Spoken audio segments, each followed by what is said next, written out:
আসসালামু আলাইকুম। রাস্তার পরিবেশ দেখেন, এতটা পরিমাণ তাপমাত্রা, মানুষ কিভাবে আছে দেখেন। আসলে আপনাদেরকে দেখার এই উদ্দেশ্য যে মানুষের গরমে কিভাবে থাকে,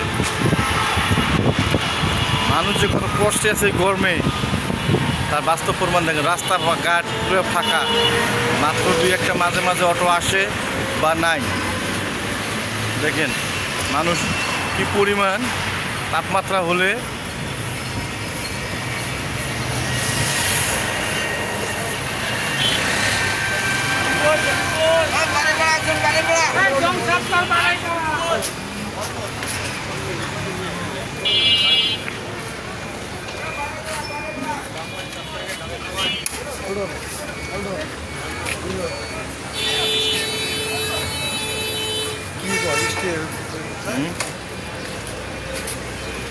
বৃষ্টি আগে এই মন্ডলবাদ ওখানে কাটা কত?